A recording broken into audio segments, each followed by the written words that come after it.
Okay, welcome to my channel. For today's video, gusto ko lamang kwento sa inyo mga pare ko for the first time ang kinasasangkutan kong pangyayari noong nakaraang March 24, 2021, araw ng Miyerkules. So, ikwento ko sa inyo ang side ko sa nangyari. Pero yung cause o yung dahilan ng pangyayari, siguro in the next vlog ko na. Kasi mahaba itong kwento ito. Komprehensibo ito. Walang dagdag, walang bawas. Yung totoo lang. So, bahala na ho kayo humusga sa nangyari. O ano sa palagay ninyo.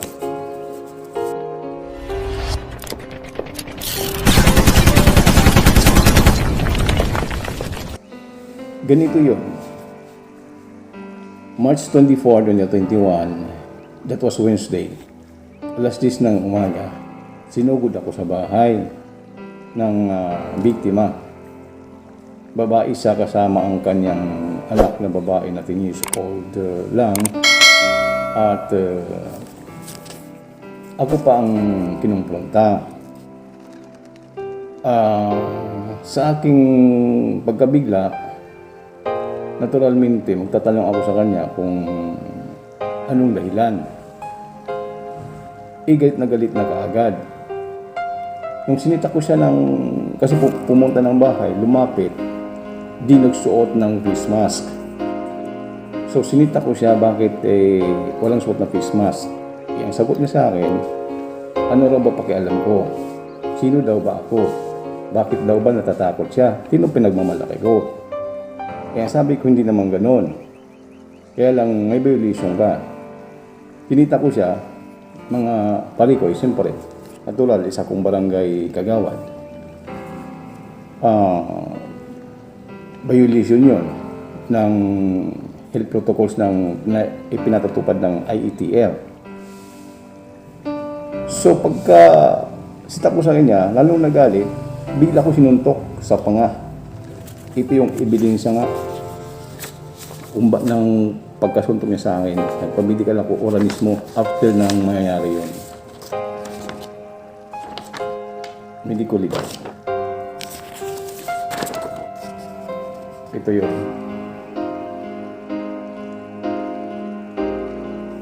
Ito yung date. Yung picture. Ito yung findings. Legal ko. Tapos ito yung pirma ng doktor na ito yung pirma ko, yung doktor na nag-examine sa akin. Kasi nung sinuntok niya ako,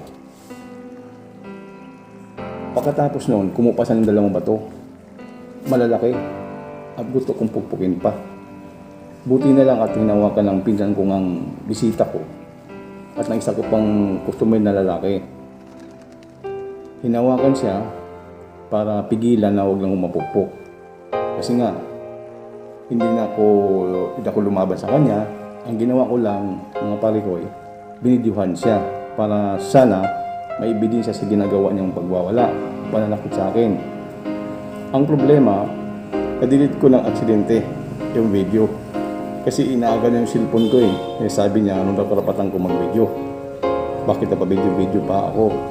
Inaga niya yung cellphone ko, itinaas ko yung kamay ko para huwag lang niya maagaw. Kaya lang, sobrang lakas, hindi pa ako tumilapon. Doon ko aksidenteng na-delete yung video. Kaya wala akong hawak na katibayan laban sa kanya. Pagkatapos ako suntukin, tumawag ko sa barangay para ikwento yung nangyayari nga, yung ginawa niya sa akin. Pagkatapos ng barangay, tumawag pa ako sa police station. At nakausap ko nga yung police officer doon sa police hotline nila. At ang advice sa akin, ipumunta daw ako ng personal sa police station, sa opisina nila para doon magpa-blatter at humingi ng recommendation para sa aking pagpa-medical legal. Ito nga yung recommendation na ginawa ng police station. Ayan yung logo, letterhead. Tapos, kung saan naka-address yung recommendation ko, ayan. Ito yung sinasabi kung bakit kailangan ako magpa-medical. Ayan, yung pirma ng pulis. Okay? So, ginawa ko, pumunta ko ng police station. Mismong araw na yon, pagkahapon, 1:00 yata. Pumunta ko ng police station at in-interview ako habang ginagawa itong recommendation at kininto ko lang yung totoong pangyayari na kung ngayon sinaktan. At ang sabi ng pulis sa akin, sige, pumunta ka ng RHU para magpa-medico legal. Pumunta naman ako ng RHU. Dala-dala ko yung recommendation galing ng police station. Pagdating ko ng RHU, Rural Health Unit, tumawag itong asawa ko na noon ay nag-iisang nagbabantay ng tindahan namin na bumalik na naman daw yung biktima, sumuntok sa akin at may dalang pamalo. Di ang sabi ko naman, hayaan mo lang siya. Total ako lang naman hinahanap niyan, tapos wala naman ako dyan. Wag mo lang pansinin. Ikaso nga raw, natatakot na sila. Kumbaga nagkaroon sila ng phobia pag nakita yun Sabi ko, isisita natin ito sa lalong madaling panahon. Total, nakapag-report ako sa barangay, nakapagsumbong ako sa pulis, lahat ng prosesong legal, ginawa ko na para ma-prevent siya sa kanyang ginagawa. Kasi parang ako din, naramdaman ko na parang pabalik-balikan talaga ako Ayaw ko naman sa padulan Kaya sinuplong ko lang sa kuwan kung anong magagawa ng barangay.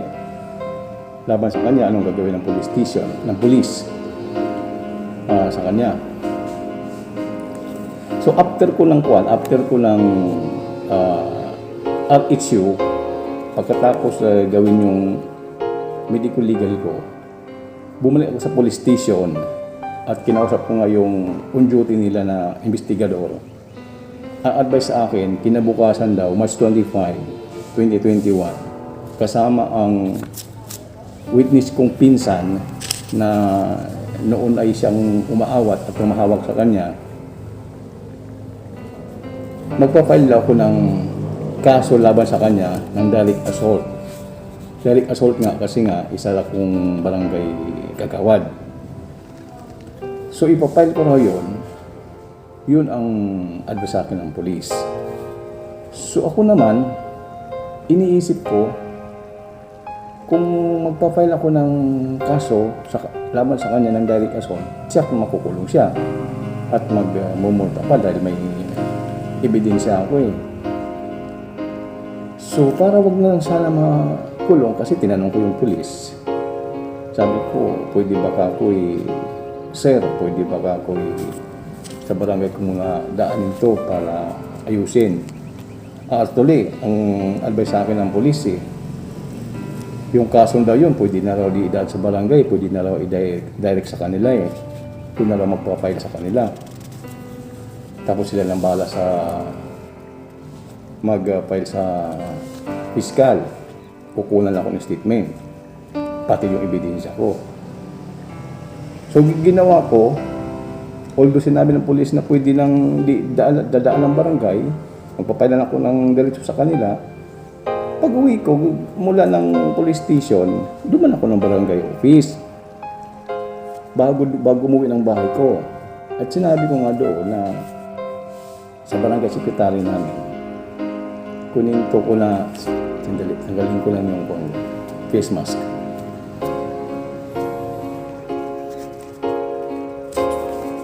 Ang sabi ko nga doon sa barangay secretary namin, mga pare ko, kung pwede padalhan na lang ng ng summon o kaya invitation para kinabukasan, March 25, 2021, magharap kami at matanong ko man lang siya kung bakit na ako sinuntok, anong dahilan at bakit galit na galit siya sa akin.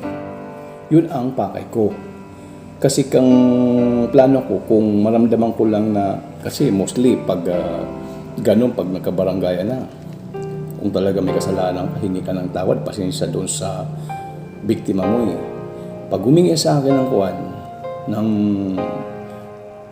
pasensya, basta maramdaman ko lang na sincero siya at tinaulit, patatawarin ko, kalimutan ko yun. Hindi ako magdidemanda laban sa kanya, so i-quits ang kaso. Yun ang kuwan ko, yun ang binabala kong gawin. Ito ngayon, pag uwi ko ng bahay, pinatawag ko pa yung kapatid niyang babae at lalaki para ikwento ko yung ginawa sa akin ng kapatid nila. At habang kausap ng misis ko sa telepono yung kapatid niyang babae, nakiusap nga na kung pwede, pupunta sila ng bahay ko, magkausap kami ng personal. Eh sabi ko naman, di mas maigi, mas mabuti, di pumunta ng bahay, mga alas 5 yata, if I'm not mistaken. Kung ako nakamali, more or less, mga 5 in the PM ng March 24, 2021, pumunta. Andun nga, kuninto ko mga barikoy. Ang ginawa sa akin, ang ginawa ng kapatid nila sa akin. Ang sabi nila sa akin, alam na raw nila kasi nga, kuninto nga raw ang kapatid nila. Pinagsasabi na doon sa mga kapitbahay niya, sa kaibigan niya may mga tindahan, tapos sa kapatid niya, na sinuntok ng araw niya ako, binugbog na niya raw ako. Sabi ko, okay lang. Ang sabi ko lang sa kapatid nila, habang kausap ko, doon sa loob ng bahay ko, i-monitor niyo yung kapatid niyo. Pagsabihan niyo at i-supervise ninyo. Sabihan ninyo na huwag nang bumalik dito sa aking pamamahay para saktan ako. Total, kung dadaan ng bahay ko naman, kalsada naman yon, public places, pag-aari ng publiko yon, hindi naman ko mga dahil law-abiding citizens naman tayo eh. Hindi naman tayo troublemaker eh. Hindi tayo nagbabarkada, hindi tayo umiinom, hindi tayo umaalis ng bahay. Tindahan lang, nagbabantay, aalis, pupunta ng barangay kung may mga activity, pumunta ng puro kung may dapat i-supervise doon sa distrito ko. Yun lang naman ginagawa ko eh. Pero never akong makipag-inuman, makipagbarkada, nasangkot sa gulo. Wala. Hindi. So ang sabi ng kapatid nila, sila lang bahala na bandayan ng kapatid nila. So, kampante naman ako na di na mauulit yun. Ito ngayon, siste. Alas 7 ng hapon, alas 7 ng gabi, after na matanggap na yung sumo, galing sa barangay, na sinerve ng tanod sa kanya, abay galit na galit. At sinugod ulit ako sa bahay. Kasama pa ng anak niya. Yung anak naman niya, ayaw talagang umawat sa nanay niya. Hindi ko alam kung anong dahilan. Nag-aabang ba na kung anong gagawin ko sa mama niya, didepende siya, o takot siyang umawat dahil anak nga lang siya, nanay na yung nagwawala, pero dapat awatin niya, pinababayaan lang. So alas 7 ng gabi, dahil hindi ko nga kilala, dahil abala kami noon ng asawa ko sa pag-asikaso ng mga customer namin sa tindahan, dahil dito sa probinsya, yun talaga ang bilihan ng mga tao eh. Ganong oras eh. Tinanong ko siya.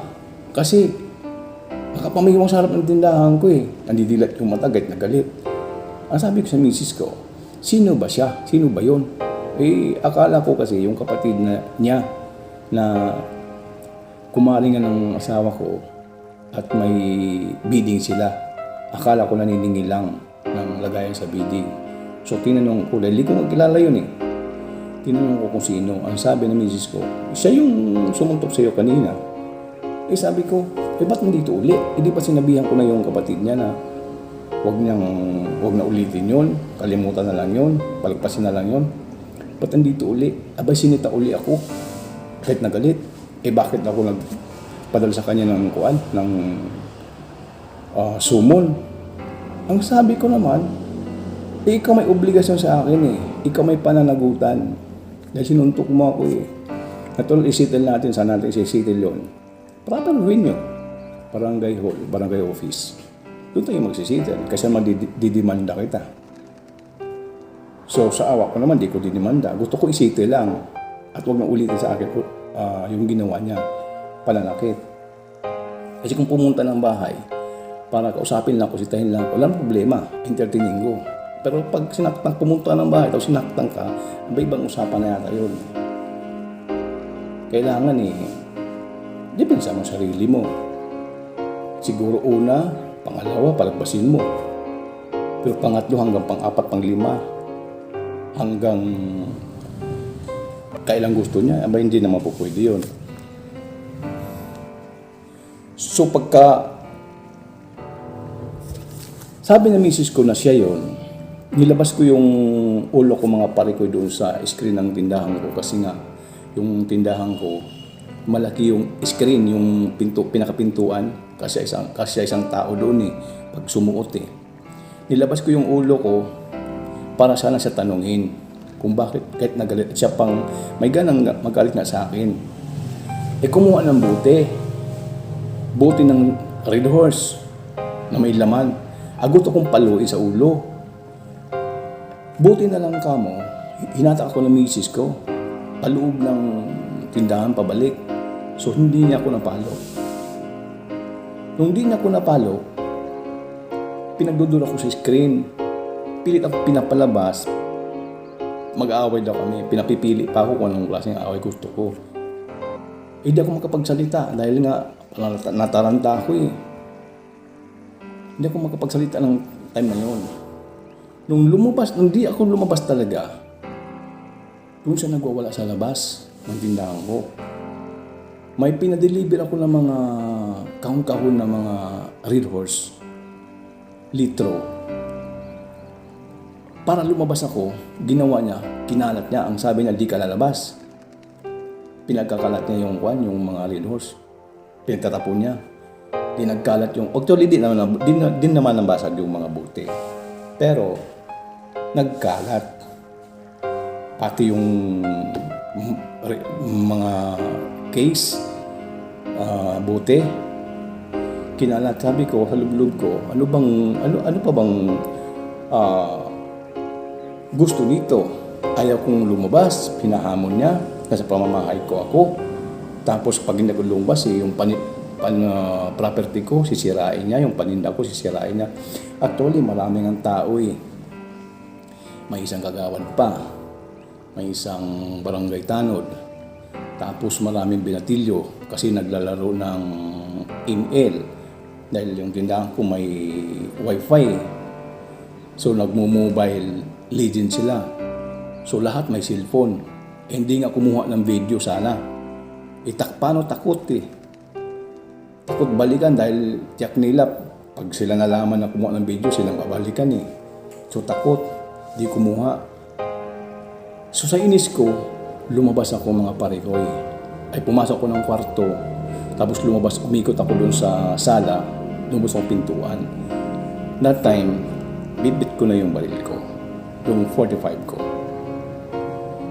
Pagkakita ng misis ko sa akin na palabas na ako at may dalang bit-bit na baril, pinigilan ako ng misis ko. Inawat niya ako. Hinawakan niya ako. Inaaga yung baril. Ang kaso, pag-agaw niya dito, hinawakan lang. Dito nahawakan lang. Ngayon, kung di ko higpitan yung paghahawak ng baril, tatalsik yun Kasi hindi naman nahawakan yung mismong baril Yung kamay ko lang hinawakan niya So, kung di ko higpitan yun, tatalsik yun. Ang biktima naman, mula tindahan, umikot pa, sinalubong ako sa pintuan at gusto ko suntukin. Dapat tumakbo na lang siya. Kasi wala naman ko intention talaga na barilin siya. Wala ko intention kasi kung gusto ko talaga siyang patayin at barilin, ba't pala ko kailangan lumabas? Doon lang ako sa tindahan. Ang tindahan ko malalaki kasi yung screen ng tindahan ko, yun lang pagitan namin. Siya sa labas, ako sa loob. Malaki yun. 1 by 1 yung mata ng screen. So kasi ang baril doon. kasi yung pinaka-barrel ng 45. Kung intensyon ko. Ang intensyon ko noon, ba't ako lumabas na may bitbit na baril? Intimidation lang. Intimidation, kumbaga takutin lang siya para tumigil doon sa ginagawa niya. Kasi yung paninda ko sa labas, pinagsisira na eh. Yun ang intensyon ko. Na i-intimidate lang siya. E siyempre, pag malaman niya na ganun ka, pumapalag kang tapos may baril ka, deterrent sa kanya yung dating. Titigil yun. Kaso parang di yata ini-expect na ako magagalit na, papalag na, dahil pinagtatanggol ko na yung property ko na sinira niya. Imbis na paglabas ko, lumayo, o kaya wag sumalubong na, lalong sumalubong. Kasi mga kaparigoy, kung lumabas siya, ay lumayo siya, tumakbo sa may kalsada, ba't ko pahabulin? Siguro, andoon yung pagsasabihan ko lang siya, magmayabang lang ako ng konti. Hanggang doon lang siguro. Pero di ko siya anuhin, dahil di naman ako ganun tao eh. Actually, kung di nga niya nasinira yung property ko, ba't ko siya papatulan? Ba't ko siya gagawa lang ganong aksyon? Ipupunta siya ng bahay. Gusto akong imbalido. Kasi pukpukin niya ako, hintayin ko pa ba yun na mapupuk ako sa ulo? Magka-internal hemorrhage ako. Gusto ko saktan eh. Gusto ko lumpuhin talaga eh. So sa galit ko nga, yun nga, pumunta ko ng bahay. Lumas ako ng bahay. Paglabas ko, habang inaagaw yung baril ko para pigilan ako ng misis ko, aksidente ko nakalabit. Yung baril. Isa naman sumalubong. Dahil akma pang susuntok sa akin eh. Pag salubong niya, doon tinamaan sa tiyan, mga parikoy. Siyempre ako nabigla. Dahil hindi ko naman ini-expect yun eh. Hindi ko may intention yun eh. Nilapitan ko, tinignan ko. Nakahiga na siya. Pero, walang dugo. So bumalik ako ng bahay na natulala. Halog ng bahay. Tulala ako dahil wala eh, di mo akalain mangyayari yun eh, pero nando na yun eh. May dumating yung ambulance, nagsirena, akala ko pulis na. Ay, ako muna tumakbo doon sa umiksi sa kusina ng bahay ko. Kaya alam ko naman talaga na mayroong gagawin sa akin ng pulis na hot pursuit operation. Kalabas ko ng bahay, tinapon ko yung baril ko. Para just in case, sa isip ko lang, just in case na mahaabutan ko ng pulis, habulin man ako, wala sa posisyon ko yung baril. Yun ang nasa isip ko sa mga sandaling iyon. At doon ako nagpalipas sa bundok hanggang kinabukasan. Hanggat sa pagod ko siguro, nakatulog ako doon. Kinabukasan, March 25, 2021, pumunta ako ng bahay ng barangay captain. Naglalakad ako, siyempre may takot, kilala, dahil kabarangay yung mga tao, profiling ng mga tao sa barangay, kilala mo eh. Yumuyuko lang ako pagkatulog ko sila. Pagdating ko sa bahay ng kapitan, pasumuko doon, kinausap nga ako na, ang sabi niya sa akin, ang mga pulis daw pabalik-balik sa bahay nila, kinakausap niya at pilit akong pinasusuko. Sabi ko, hindi naman ako tatakas, hindi mo ako magtatako sa batas. May pananagutan ako sa batas, panagutan ko. Total, bilang barangay official, kumikilos ka nang naayon sa batas eh. Diba? Barangay official ka, kailangan lahat ng hakbang mo nakabase doon sa Republic Act 7160. Yun ang basihan mo para hindi ka ma-illegal.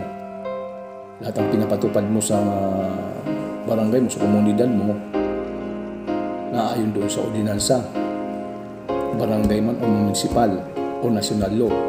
Doon mo binabase ang pinapatupad mo.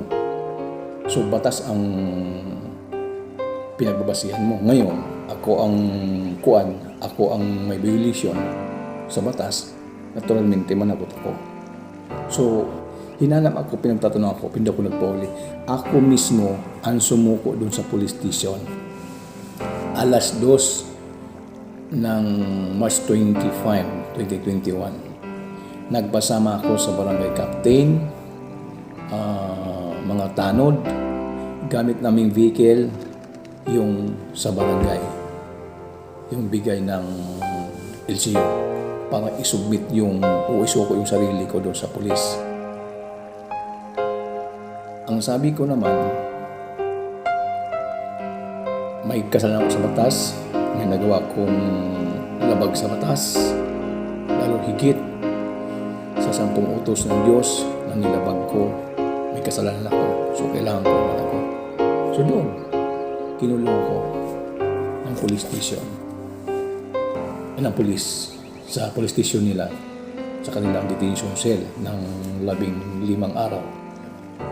Habang inaasikaso yung demanda laban sa akin. Pagka kulong ko, kinabukasan yata, March 26, pumunta yung magkapatid, yung kapatid ng biktima. Kasi yung biktima, tinamaan ng aksidenteng pagkabalo sa kanyang March 24 ng gabi, alas 7. March 25, kinabukasan, alas 10, binalita na namatay daw sa ospital yung biktima. So, final ako ng demanda. Ang pinal sa akin, murder. So, porkit nandun ako sa kulungan nga, alam ako magagawa.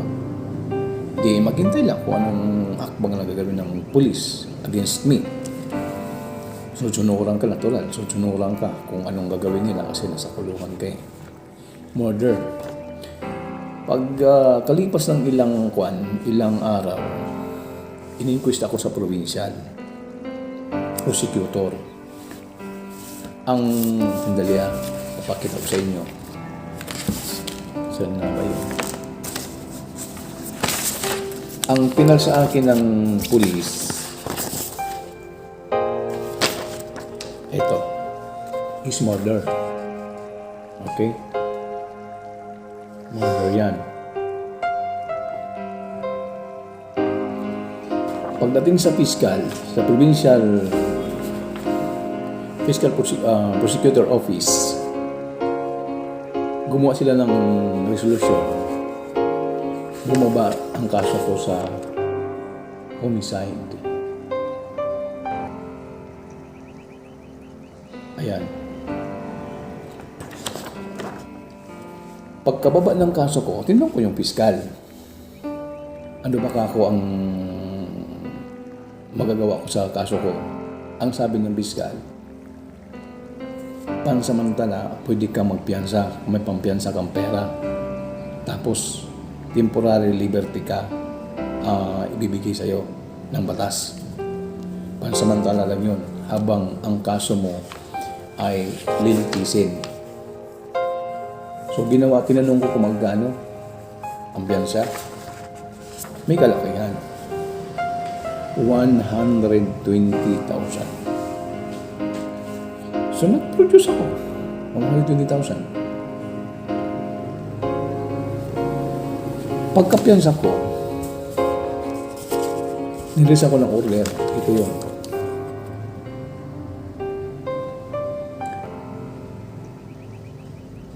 Nang advice sa akin advice sa akin ng husgado, kahit saan daw ako pupunta, kailangan idala kong ganito. Just in case na masita ako ng law enforcement agent, may ipapakita ako na release. Ito ngayon, pag uwi ko ng bahay, Siyempre, di ko alam eh. Hindi natin kabisado yung batas eh. Nagtanong-tanong ako. Una, tinanong ko yung kapitan, tapos yung mayor, yung direktor ng DILG, kung ano yung status ko. Pwede pa ba akong duty as barangay kagawad? Pwede pa akong pagpatuloy sa aking serbisyo sa aking termino. Ang advice sa akin sa kanila, ng mayor, ng municipal mayor ng direktor ng DILG, pwede pa. Kasi wala namang batas na hanggat hindi ka pa napapatunayan guilty o convicted ka na ang iyong husgado, doon ka mag-umpisang hindi na makapagtrabaho sa anumang posisyon in the government. Bisang kahit na ano, kasi may record ka na, convicted ka na. Pero hanggat wala pa, kasi mayroon nga kasamihan, presume innocent until proven guilty. So pinagpapalagay na inosente ka hanggat hindi ka pa napapatunayan. So sige lang, duty ako. Inagalit na laman ng kapatid, ng kamag-anak ng kapatid ng biktima. Tinawagan yung pulis muna tinawagan eh.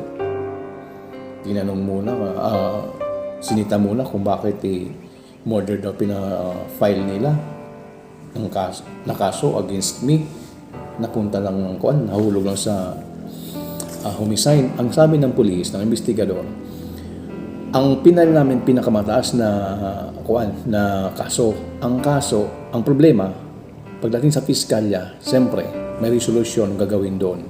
Hindi na namin hawak yung kung anong advice nila, kung anong gusto nilang ano sa tingin nila magiging kaso. Kasi abogado sila, may binabasihan sila kung bakit nangyari yung krimen. Yung circumstances, kumbaga, tinitingnan, doon nila binabase magiging kaso mo. Yung kamag-anak ng kamag-anak nitong biktima, marunong pa yata sa batas eh.